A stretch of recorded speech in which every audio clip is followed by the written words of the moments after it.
नमस्कार, स्वागत है आपका पब्लिक इंडिया पर। मैं हूं नीलू व्यास।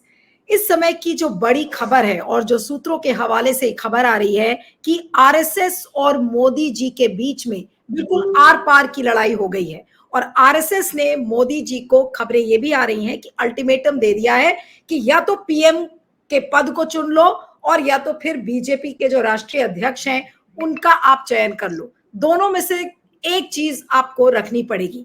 यानी कि ऐसा लग रहा है कि आरएसएस अब पूरी आर पार की लड़ाई में है और जो उसका खोया हुआ वजूद था पिछले 10 साल का, अब उस वजूद को वो वापस लाना चाह रहा है। इसके पहले भी आपने कई खबरें देखी थी कि संजय जोशी के नाम को जब आरएसएस के द्वारा प्रस्तावित किया गया तो मोदी और शाह दोनों उस नाम का विरोध कर रहे थे। उसके बाद मोदी और शाह की तरफ से कई नाम प्रस्तावित किए गए जिसमें शिवराज चौहान का नाम आया। अभी ये भी उड़ती उड़ती खबरें आ रही है कि शायद वसुंधरा राजे की मुलाकात आरएसएस से हुई है। अब वो कितनी सही है ये पता नहीं है, लेकिन आरएसएस इस समय मोदी जी को अल्टीमेटम दे चुका है और पूरी आर पार की लड़ाई सामने दिख रही है। और क्या कुछ ये हलचल है, हमारे साथ इस समय केपी मलिक, वरिष्ठ पत्रकार, पॉलिटिकल कमेंटेटर हमारे साथ जुड़ रहे हैं। और केपी मलिक लगातार इस खबर पर अपनी पैनी नजर बनाकर रखे हुए हैं। उनकी लगातार लोगों से बातचीत भी हो रही है और उनको ये पता है कि अंदर आरएसएस के इस समय क्या कुछ चल रहा है। केपी मलिक साहब, आपका बहुत बहुत स्वागत है। Thank you so much for joining. जी, और धन्यवाद नीलू जी, धन्यवाद। आपका एक ट्वीट है और उस ट्वीट में भी आपने उस बात को लिखा है और आप ही के ट्वीट से इस खबर पर मैंने सोचा कि इसमें आपसे बातचीत करनी बहुत जरूरी है कि आपने लिखा कि इस समय आरएसएस ने मोदी जी को अल्टीमेटम दे दिया है। अब मैं ये तो नहीं पूछूंगी कि आपका सूत्र क्या है, क्योंकि वो तो गलत बात होगी कि आपको मैं सूत्र पूछूं। लेकिन ये जो खबर आपको पता चली है कि आरएसएस ने मोदी को अल्टीमेटम दे दिया है, ये क्या वाकई में है? क्योंकि अगर हम आज इस कार्यक्रम को प्रचारित करेंगे तो लोग ये भी बोल सकते हैं कि भाई अरे ये तो ऐसे वैसी खबर चला दी उन्होंने। लेकिन क्योंकि इसमें आपकी साख जुड़ी हुई है और मैं आपके साथ इसमें बातचीत कर रही हूं, तो ये कितनी क्रेडिबल सर ये खबर है कि वाकई में आरएसएस ने मोदी जी को अल्टीमेटम दे दिया है? देखिए नीलू जी, सबसे पहले तो हमें ये देखना होगा कि तमाम चीजें होती हैं, तमाम खबरें आती हैं, लेकिन उसका फाइनल रिजल्ट क्या होता है। अब हरियाणा में चुनाव चल रहे हैं और हम कहते हैं कि कांग्रेस बहुत मजबूत स्थिति में है और कांग्रेस जीत रही है, और कल को जो है वहां पे कांग्रेस की सरकार ही ना बने, सरकार बीजेपी की बन जाए, तो हमारी आपकी बात झूठी तो हुई नहीं है, लेकिन एक हिसाब से झूठी भी हो गई। जहां हम मजबूत कह रहे हैं और हम कह रहे हैं कि 55 से 60 सीटें कांग्रेस की आएंगी, आई तो है नहीं वो, तो हम तो बड़े झूठे सिद्ध हो रहे हैं। हम तो मध्य प्रदेश में झूठे सिद्ध हुए हैं। तो बात वो नहीं है, बात तथ्यों पे आधारित ये है जो सामने दिखाई दे रहा है कि जिस प्रकार से 2024 के लोकसभा के चुनाव के पहले भारतीय जनता पार्टी के राष्ट्रीय अध्यक्ष जेपी नड्डा ने एक बहुत बड़े अखबार को, आपको भी याद होगा, इंटरव्यू दिया था और साफ कहा था कि हमें अब आरएसएस की बैसाखियों की जरूरत नहीं है। तो कहीं ना कहीं आरएसएस इस बात को लेके बहुत आहत है, गुस्से में है, और आरएसएस इस बात को जताना चाहती है भारतीय जनता पार्टी के आज के शीर्ष नेतृत्व को कि संघ के बिना भारतीय जनता पार्टी अधूरी है। तो दूसरी बात यह है कि आप सरकार चला रहे हैं, सरकार आपके हाथ में है, और भारतीय जनता पार्टी पे जो कंट्रोल था 7 साल पहले, 10 साल पहले संघ का, संघ अपना कंट्रोल वापस चाहता है और संघ उस कंट्रोल को वापस करने के लिए तमाम अपनी जो कोशिशें हैं वो रखे हुए हैं। जो जो पत्ते फेंकने हैं उसको, जो जो दांव चलने हैं वो चल रहा है संघ, उसमें कोई दो राय नहीं है, कोई दिक्कत नहीं है। अब हम किसी एक चीज को कहें कि वसुंधरा राष्ट्रीय अध्यक्ष बनेंगी या संजय जोशी बनेंगे, तो अगर कल को नहीं बनते, लोग हमें बोले अरे आप तो संजय जोशी बोल रहे थे, आप तो वसुंधरा बोल रहे थे, तो बात वो नहीं है। बात कुछ ना कुछ है, जरूर दाएं बाएं हो सकती है, लेकिन खबरें सब पक्की है। मैं दो चीजें निश्चित तौर पे आपके यहां कह सकता हूं जो बिल्कुल पक्की है। अब आप देखिए कि जैसे मैं एक नाम लूं संजय जोशी का, उनकी संगठन में हर कीमत पे वापसी होगी। अगर वो राष्ट्रीय अध्यक्ष नहीं बनते हैं तो राष्ट्रीय महासचिव बन जाएंगे। तीसरी चीज नहीं होगी इसमें। दूसरी चीज जो है, और जिस तरह से संघ ने सीधा सीधा संकेत भारतीय जनता पार्टी यानी मोदी शाह को दे दिया है कि या तो आप प्रधानमंत्री पद पे अपना पसंद का और अपना खुद का बैठिए, और या फिर आप भाजपा के राष्ट्रीय अध्यक्ष की बात कर लीजिए, हमें एक पद दीजिए, हम प्रधानमंत्री दूसरे व्यक्ति को बना देते हैं। अगर संघ की पसंद का प्रधानमंत्री बनता है तो आप अपनी पसंद का भाजपा का राष्ट्रीय अध्यक्ष बना लीजिए। तो संघ ने 2 ऑप्शन इन लोगों को दिए, चुनना इनको है, करना इनको है। अब ये क्या करते हैं क्या नहीं करते हैं वो तो देखना होगा। दूसरी बात यहाँ पे ये है ना कि एक व्यक्ति ऐसा है संघ की तरफ से जिसका नाम नितिन गडकरी है, चाहे वो प्रधानमंत्री की रेस में भी है और वो राष्ट्रीय अध्यक्ष की रेस में भी है। संघ की जिधर भी चलती है तो इससे ये निश्चित है कि गडकरी और संजय जोशी की वापसी तय है।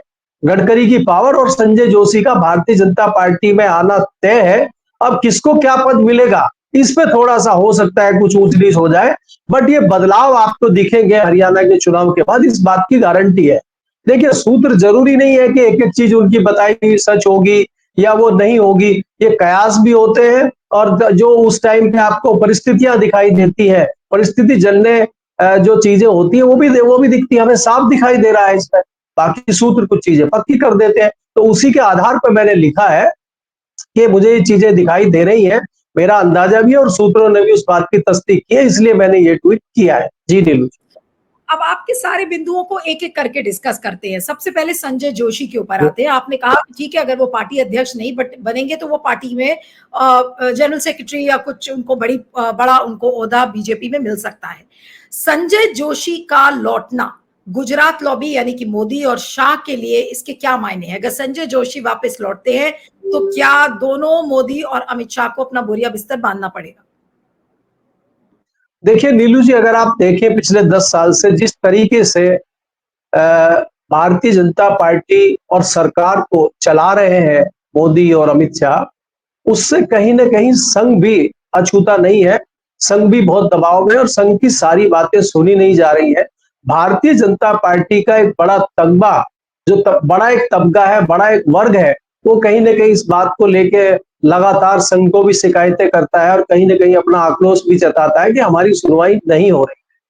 तो उस स्थिति में एक ऐसा मजबूत व्यक्ति संघ की तरफ से भारतीय जनता पार्टी में चाहिए जो दखल अंदाजी कर सके, इन पे दबाव बना सके, इन पे लगाम लगा सके, और उसका नाम है संजय जोशी। अब ये तो कह रहे हैं कि आप जो है राजनाथ जी को अध्यक्ष बना दीजिए या शिवराज चौहान को अध्यक्ष बना दीजिए, इनको लगता है कि ये तो अभी भी हमारी कठपुतली है, शायद कल को भी हमारे कहने से काम करे। वो बात अलग है कि उस कुर्सी पे बैठ के वो भी इनकी बात ना सुने, क्योंकि किसी का कंट्रोल तो आप बाद में ही पता चलेगा ना कि कितना किसके ऊपर है, पता चला वो बाद में आपके लिए भस्मासुर साबित हो जाए। लेकिन संघ को कहीं ना कहीं आशा है कि संघ के पक्के व्यक्ति संजय जोशी हैं, और आपको याद रखना चाहिए कि 14-15 साल का वनवास बिताने के बाद भी आज संजय जोशी इस मजबूत स्थिति में खड़े हुए हैं कि संगठन के लोग तत्काल उनके साथ खड़े हो जाएंगे। और आज भी हमारी जो सूचना है, हमारे जो सूत्र बताते हैं, भारतीय जनता पार्टी में इंटरनल सर्वे में या भारतीय जनता पार्टी और संघ के अंदर 70% लोगों से अगर आप बात करें, सब संजय जोशी के नाम पर सहमत है, खुश है, कोई भी विरोध संजय जोशी, गुजरात लॉबी के अलावा एक सिंगल व्यक्ति संजय जोशी के नाम पे अगर विरोध कर रहा हो तो उस व्यक्ति का नाम बताया जाए। इसलिए इसलिए संघ की पसंद संजय जोशी है, संघ की पसंद गडकरी है, क्योंकि गडकरी के नाम पे भी भाजपा को तो छोड़िए, जो दूसरे विरोधी दल है वो भी विरोध नहीं करेंगे गडकरी के नाम पे। और गडकरी के नाम पे तमाम जो विरोधी दल है, राजनीतिक दल है, वो एनडीए में आ जाएंगे, उसका भी एक रास्ता खुलता है। क्योंकि आज अगर आप देखेंगे कि जो 2 आपके महत्वपूर्ण अलाइज है उसमें नीतीश कुमार और चंद्रबाबू नायडू, वो भी असहज है, वो सहज स्थिति में नहीं है और उनकी कोई गारंटी नहीं है कि वो कितने दिन तक आपकी बैसाखी बनेंगे। लेकिन अगर गडकरी आ जाते हैं तो गडकरी के साथ सहज सरकार चलाएंगे, वाजपेयी के साथ उन्होंने लंबी सरकार चलाई है। तो संघ चाहता है कि एनडीए की सरकार वाजपेयी के स्टाइल में चले और उसके लिए एक नया आदमी वहां आना जरूरी है। तो इसलिए संघ ने प्रस्ताव दे दिया कि आप एक चुन लीजिए, अगर आपको अपनी पसंद का या अपना राष्ट्रीय अध्यक्ष चाहिए तो प्रधानमंत्री पद पे हमारा आदमी बैठेगा, और अगर आपको प्रधानमंत्री पद पे बैठना है तो संघ का राष्ट्रीय अध्यक्ष हमारी पसंद का होगा। अब चुनना इनको है, तो ये सीधी सीधी बात है। जी नहीं लेकिन मलिक साहब, लेकिन क्या ये मोदी और शाह साहब दोनों के लिए बड़ी अजीब सी स्थिति नहीं हो गई है? क्योंकि अगर वो प्रधानमंत्री पद छोड़ते हैं तो मुसीबत है, पार्टी का नहीं अध्यक्ष के बिल्कुल। पद किसी और को, आरएसएस की मर्जी उस पर रहती है तो भी मुसीबत है। अब कैसे सर्वाइव कैसे करेंगे मोदी और शाह अगर दोनों में से कोई एक विकल्प उनको अगर चुनना पड़ता है तो? देखिए आपको नीलू जी ये देखना होगा कि पिछले 10 साल में तो किसी ने सवाल उठाया नहीं ना, आप मजबूत स्थिति में थे। आज आप उस स्थिति में नहीं है कि आप चला सके। आज जो ड्राइवर है वो कमजोर हो चुका है, उस गाड़ी की पावर कमजोर हो चुकी है, तो हमें एक मजबूत ड्राइवर चाहिए, ट्रेन को खींचने के लिए मजबूत इंजन चाहिए। अब आपके इंजन में वो ताकत नहीं बची है, आप कमजोर हैं, तो आपको आपसे लोग भाग जाए। अब आप ये सोचिए ना, संघ को इस बात की भी चिंता है कि अगर कल को नीतीश कुमार और चंद्रबाबू नायडू अलग हो जाते हैं और ये सरकार गिरती है, तो संघ को भी अपना एजेंडा आगे चलाना है, संघ को अपनी नीतियां आगे चलानी है, तो वो कंट्रोल भी रखना चाहता है ना सरकार पे। अब इनके ऊपर तो ना इन्हीं के ऊपर कंट्रोल है, ना सरकार के ऊपर कंट्रोल है, सरकार के ऊपर तो खुद का इनका कंट्रोल नहीं है। और आप सारी चीजें छोड़ के कब तक आप नीतीश और चंद्रबाबू नायडू को मनाते रहेंगे और उनके नाम पे ब्लैकमेल होते रहेंगे? संघ इससे भी तो निजात चाहता है ना। तो इसलिए संघ चाहता है कि अगर सरकार बने, एनडीए की सरकार मजबूत बने, और अगर नहीं बन पाती है तो फिर चुनाव हो, वो तो खैर बाद की बातें हैं। लेकिन ये नजरिया संघ का गलत नहीं है जो संघ सोच रहा है। और संघ कोई अपना कोई एक व्यक्ति नहीं है, संघ एक संस्था है, 100 साल पुरानी संस्था है। वहां कोई एक व्यक्ति उसको नहीं चला रहा है। और पार्टी भारतीय जनता पार्टी को भी जिम्मेदारी जो है, संघ समझता है कि भारतीय जनता पार्टी उसकी जिम्मेदारी है। पिछले 10 साल में भारतीय जनता पार्टी के लोग इतने मजबूत हो गए तो उन्होंने संघ को वैल्यू नहीं दी, लेकिन आज भारतीय जनता पार्टी उस मजबूती के साथ नहीं खड़ी हुई है कि वो अपने आप कर ले। तो इसलिए संघ की दखल अंदाजी जरूरी है, और इसीलिए संघ का दबाव इनके ऊपर बना हुआ है, और वो इनको मानना ही पड़ेगा, उसके बिना कोई दूसरा रास्ता नहीं है। जी। तो ये जो खबर है जो कि आप बता रहे हैं कि इनको मानना ही पड़ेगा, और इनके पास दो विकल्प हैं, या तो प्रधानमंत्री के पद पर रहें, और या तो फिर बीजेपी का जो राष्ट्रीय अध्यक्ष है वो आरएसएस के मुताबिक हो। अब इस अगर ऑप्शन पर जाएं, और जो उसमें कई नाम उछल रहे हैं, क्या ये सही बात है कि कल वसुंधरा की मीटिंग भी शायद भागवत साहब से हुई है? इसको लेकर कोई पुष्टि कर सकते हैं क्या, कि क्या भागवत जी अब अलग अलग लेवल पर, चाहे वो संजय हो, चाहे शिवराज चौहान हो, और या फिर गडकरी क्यों ना हो, या वसुंधरा क्यों ना हो, क्या अलग अलग लेवल पर अब बातचीत आरएसएस में शुरू हो गई है इन सबसे? देखिए नीलू जी, ये सब लोग आपस में संपर्क में है। मिलने जुलने पे आपको पता है कि थोड़ा सा मिलना अवॉइड कर रहे हैं। संदेश वाहक आते हैं, संदेश वाहक जाते हैं, फोन भी सर्विलांस पे है, मिलना जुलना भी सर्विलांस पे है, कौन आया कौन गया उस पर भी ध्यान है। इसीलिए आपने देखा होगा कि परसों एकाएक अमित शाह जी नागपुर खुद पहुंच गए थे। तो ये तमाम एक्टिविटी चुपचाप चल रही है, और संघ को पता है कि अगर बहुत ज्यादा इन चीजों को तूल दिया जाएगा तो उसमें कहीं ना कहीं कोई व्यवधान आ सकता है। ये जो आप चर्चा कर रहे हैं कि वसु जो अमित शाह की नागपुर वाली मीटिंग थी, तो क्या उनकी मीटिंग मोहन भागवत से आरएसएस में हुई है? क्योंकि वो तो ये कह रहे थे कि भाई वो तो चुनाव के वजह से वो 2-3 दिन से महाराष्ट्र में है, और वहां पर सीट शेयरिंग अरेंजमेंट और कार्डर्स से बात करना और किस तरीके का नैरेटिव बनाना है, ये सब उन्होंने बातचीत की है। कल मैं देख रही थी, एक रिपोर्ट आई थी। तो क्या ये मीटिंग उनकी आरएसएस के साथ हुई है? तो मलिक साहब, मैं ये पूछ रही थी कि क्या अमित शाह की वाकई में आरएसएस के चीफ से मुलाकात हुई है? क्योंकि वो ये कह रहे थे कि महाराष्ट्र के चुनाव है, वो तो वहां पे सारे इंतजाम और सीट शेयरिंग अरेंजमेंट को लेकर वो वहां पहुंचे हुए थे।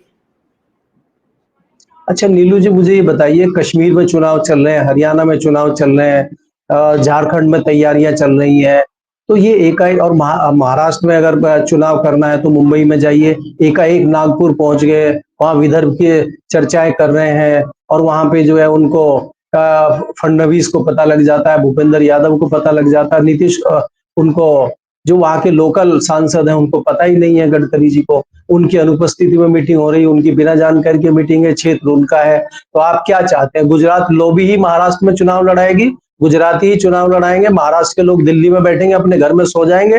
तमाम फैक्ट्रियां, तमाम चीजें आप मुंबई से उठा के गुजरात ले गए, आपका इतना विरोध वहां पे है, और आप जाके फिर चुनाव लड़ाएंगे? और आप किसी भी जो गुजराती लोग हैं वहां पे, चाहे वो नितिन गडकरी को आप इग्नोर कर देंगे, और इससे भारतीय जनता पार्टी बहुत अच्छे रिजल्ट चुनाव में लेके आएगी। इसलिए अमित शाह जी वहां जाके मीटिंग कर रहे हैं।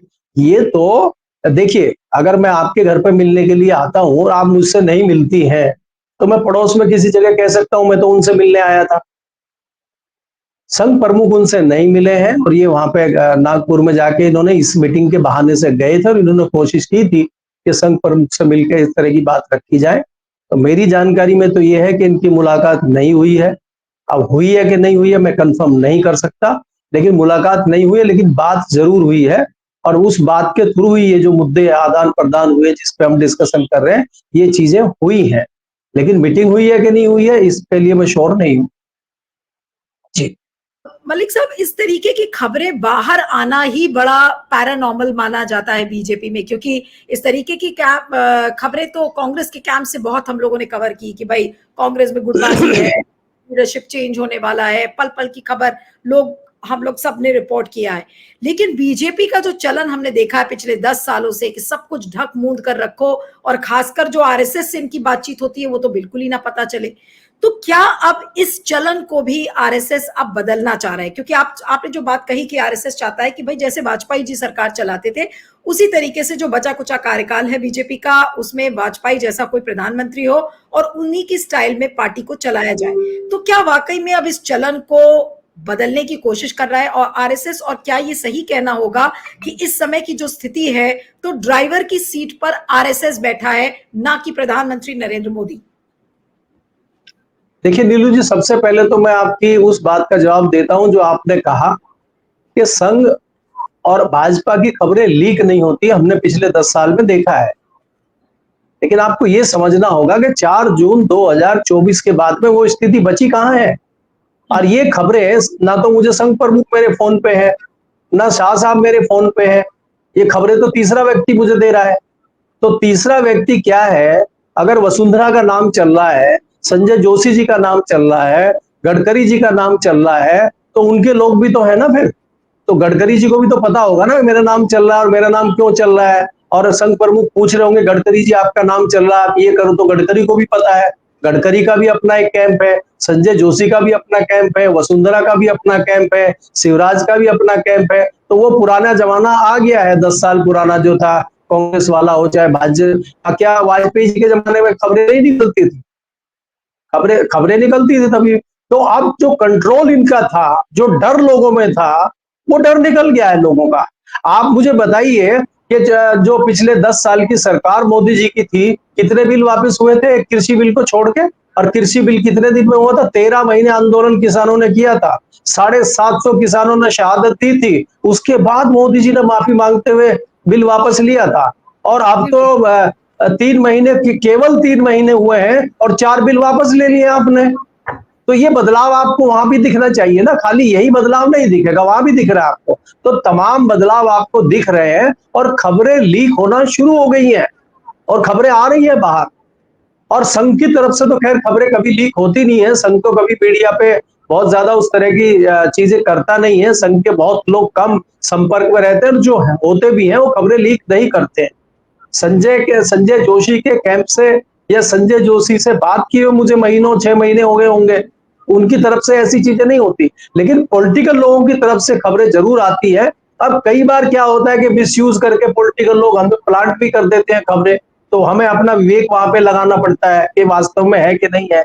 तो हम सारी चीजें सोचते हुए उस पर आगे बढ़ते हैं और परिस्थिति जन्य चीजों को देखते हुए आगे बढ़ते हैं। अब हम ये चीजें महसूस कर रहे हैं, देख रहे हैं और तथ्य उससे मिलते जुलते हैं और सूत्र ने उस खबर को पुष्ट कर दिया, तो उसमें जान आ गई तो हमने उसको चला दिया। अगर मुझे सूत्र कुछ बताए और मुझे कहीं दिखाई ना दे तो मैं कैसे चला दूंगा? अगर आप ये सोचिए 2 साल पहले या 4 जून के पहले मुझे ये खबर मिल जाती तो शायद मैं नहीं चलाता। लेकिन मैं 4 जून के बाद अब चला रहा हूं, क्योंकि मुझे अंदाजा है कि अध्यक्ष बनाना, अब राष्ट्रीय अध्यक्ष नड्डा जी हैं जिनको कल तक आरएसएस की जरूरत नहीं थी, अब मुझे समझ में आ रहा है कि उनको कल तक नहीं थी, 4 जून के बाद तो है उनको जरूरत। अब बिना उसके चलेगा नहीं काम। तो इसलिए परिस्थितियां जो आपके सामने दिख रही है उसके मुताबिक मैं खबरें चला रहा हूं और इसमें कोई उस तरह की चीज नहीं है जो हमें साफ होती हुई दिखाई ना दे। और होंगी चीजें, आप देखेंगे अभी हरियाणा पर चुनाव के परिणाम के बाद देखेंगे, क्योंकि इन्होंने पहले तो यही कहा है ना, ऐसा नहीं है कि इनकी तरफ से कोई प्रस्ताव नहीं है। इनकी तरफ से जो पहला प्रस्ताव आया था, नहीं नहीं मैं नीलू जी मैं इसमें खत्म करता हूं।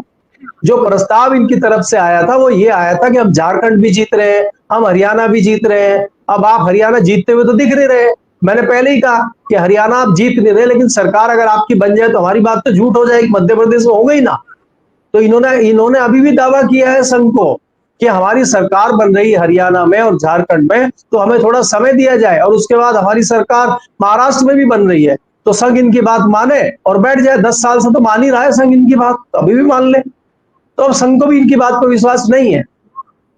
जी नहीं तो क्या, जो मैं एक सवाल करना चाह रही थी कि ये जो तीनों राज्य हैं, तीनों क्या बल्कि 4 राज्य, झारखंड, महाराष्ट्र, हरियाणा और जम्मू कश्मीर के जब रिजल्ट्स सब सामने हो जाएंगे, तो क्या उसके बाद पार्टी अध्यक्ष का के नाम की घोषणा होगी, या फिर जम्मू कश्मीर और हरियाणा के जो नतीजे हैं वो तो 8 तारीख को ही आ जाएंगे, तो उसके बाद संघ घोषणा कर सकता है पार्टी अध्यक्ष की?